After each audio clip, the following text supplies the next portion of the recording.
If you thought you needed a big farm to homestead, I want this video to change the way you see small acreage.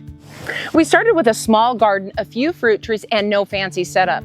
Now, our half-acre homestead provides around 80% of our food, from vegetables, fruits, storage crops, to eggs, dairy, and clean meat. In this video, I want to show you how we started, what we added first, and how we built it slowly over time, and why workflow is key to small acreage homesteading. I truly believe that homesteading begins in the kitchen. It starts with learning how to cook from scratch, how to use simple ingredients, how to make meals from what you already have, and how to stretch food in a practical way. But I also believe that the kitchen and the garden go hand in hand. Because once you start growing food, it naturally pushes you to learn how to cook what you grow. You start to ask yourself, what do I do with all these tomatoes? How do I use these herbs? How do I preserve these cucumbers? And how do I store the winter squash? That's where self-sufficiency really starts to grow. To me, the garden is the heart of the homestead. You don't need a huge space to just begin. Even a few pots with some basic vegetables will teach you so much. You could grow things like herbs, tomatoes, peppers, carrots, green beans, whatever your family will actually eat. My first garden was small and manageable. It was only 10 feet by 10 feet, and a garden that size can produce a large amount of food if well managed. The second year, my garden grew to 25 feet by 25 feet. As my knowledge grew, I increased the size of my garden. That's something that I want people to understand. A small garden that's managed well does better than a large garden that you cannot keep up with. It's better off to start out slow, learn the skills, build your soil, understand the watering, and figure out what your family actually eats and grow from there. As you start to get into a routine, time allows, and your ability, then that's when it's time to expand. One thing that's helped us to grow more food over the years on our small acreage is using raised beds throughout the property. Our main garden is about 3,000 square feet, but I also have raised beds tucked in different areas wherever they make sense, on the edges, corners, or even empty sunny spots. That's allowed us to keep adding more growing space without needing more land. Over the last few years, I've been adding Vago raised beds in different parts of the homestead to help increase our food production and self-sufficiency. I love that they are long-lasting and easy to place in areas that I want more growing space. And that's something that I want you to think about if you are on small acreage. You don't always need one big garden space. Sometimes you can add a raised bed here and a raised bed there, and slowly build more food production into the land that you already have. If you're wanting to add raised beds to your own homestead, I do have a link for Vago Garden that I'll leave below. It's a great option if you want to start with one bed or slowly add more over time like we have. As your garden grows, so will your kitchen skills. The garden can provide so much. Fresh food, long-term staples that you can store over the winter time, and foods that you can preserve for the winter time as well. And that's where I started. I started with simple preservation, starting out with air drying and water bath canning, because these are simple steps to make. They don't require expensive equipment, and it gets you excited for the next steps like pressure canning. There's something so rewarding when you go out into your garden, harvest your produce, take it in, prepare dinner, and preserve for the winter months. This is when it starts to click and you realize I can start to provide my own food and rely less on the grocery store. After the first season of starting a garden, we started to plant fruit trees. Not a great big orchard, we only planted 4 fruit trees. Fruit trees take a few years, so it's a great way to get a start on your food diversity. And by planting a few trees every year like we did, you don't have that overwhelm when you all of a sudden have a big orchard that you've got to prune, spray, and take care of. Over time, those fruit trees will become a major food source for you. You'll be able to have fresh fruit. You can dry them, freeze dry them, freeze them, bottle them, turn them into leather, jams, and jellies. It really is limitless. Also, the excess can be turned into an income by selling that excess fruit or even the jams and jellies that can help you provide some extra income for your homestead, making it more sustainable. If someone were to ask me where to start with homesteading, I would say start first in the kitchen. Then plant a small garden. Learn to preserve a few simple things. Plant a few fruit trees for the future. These steps might seem small, but they truly are foundational for homesteading. Once we got the garden going and a few fruit trees planted, poultry was the next natural step. Chickens can give us something that the garden and the orchard can't, and that's eggs. Eggs are one of the easiest animal proteins to start producing on a small homestead. Chickens don't take up a lot of space, and they fit beautifully into small acreage systems. Chickens give us more than just eggs. They give us manure, and manure is really important on the homestead. It keeps the fertility up in our gardens to keep the garden producing as well as keeping it economical.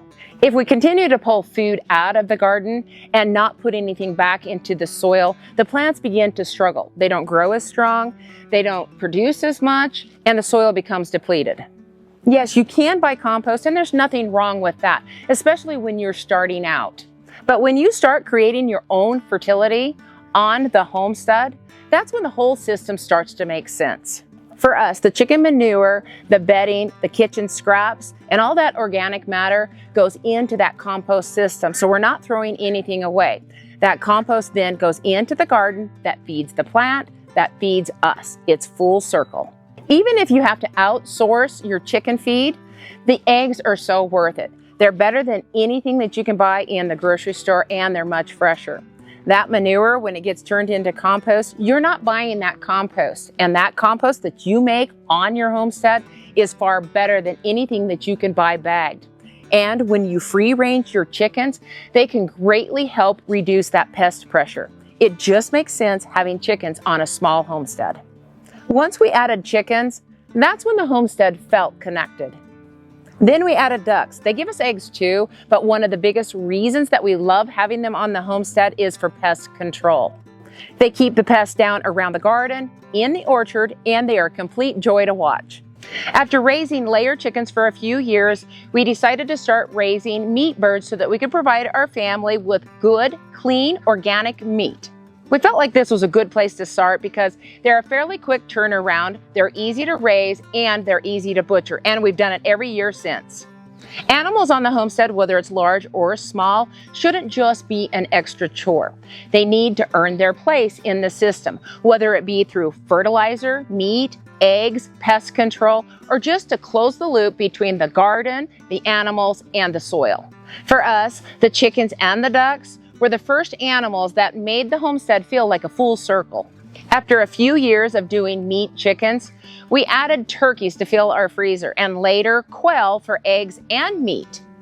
Overwhelm is something that you want to avoid if possible. Of course, there's those times with homesteading that you're going to get overwhelmed.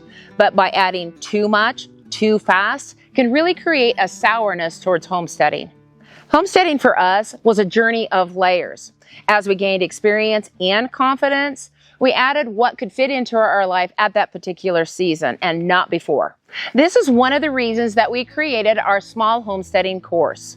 After years of building this homestead, making mistakes, changing things, and learning how the garden, animals, compost, food storage, and workflow all connect, we wanted to put together that experience into a course to help others start with more confidence. Homesteading is not something you have to figure out all at once, but having a plan makes such a big difference. So if you're wanting help knowing where to start, what to add first, and how to build your homestead that fits for your space and your life, I'll put a link for the course in the description below. After we had the garden, the orchard, the poultry working for us on the homestead, the next big layer for us was dairy goats. This was a big step. Chickens and ducks are a great place to start, but dairy goats require a bigger commitment. They need daily care, good fencing, shelter, minerals, a milking routine, and a setup that works for your daily routine. They give us milk, and I can turn that milk into cheese, kefir, yogurt, soap. It opened up a whole new part of self-sufficiency for our family.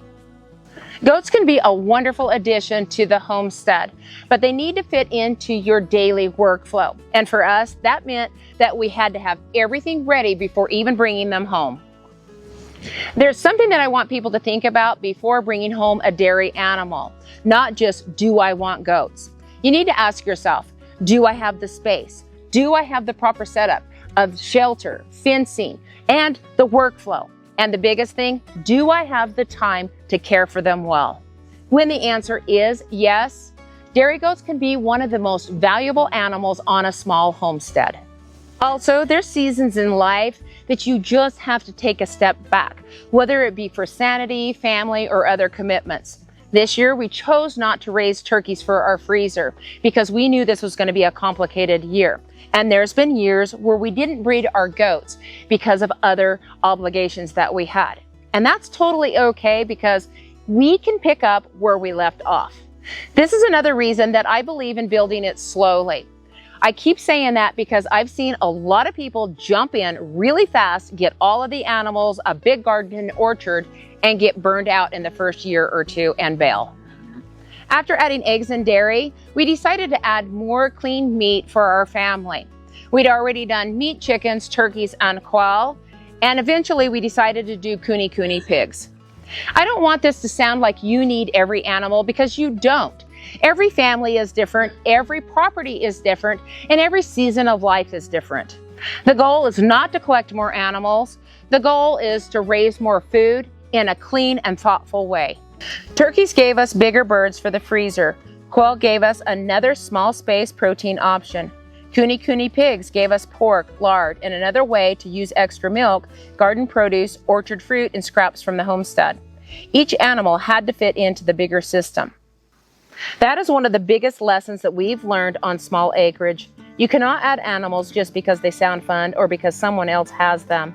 They need to make sense for your space, your feed, your fencing, your time, and your workflow.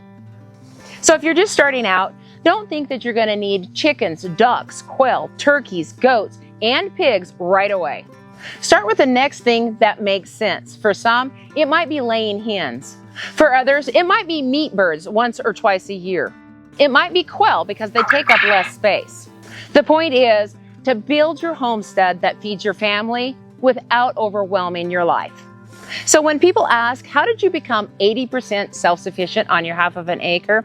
And the answer is, we didn't do this overnight. We've been doing this for 35 years. And we always add something new. And that doesn't always have to be an animal. Sometimes each year it's just a new skill. Don't forget to check out the link for the homesteading course below. We created it from years of experience, from mistakes, from changes, and what actually works on a small homestead. Thanks for joining us today, and may God bless you and your homesteading adventures.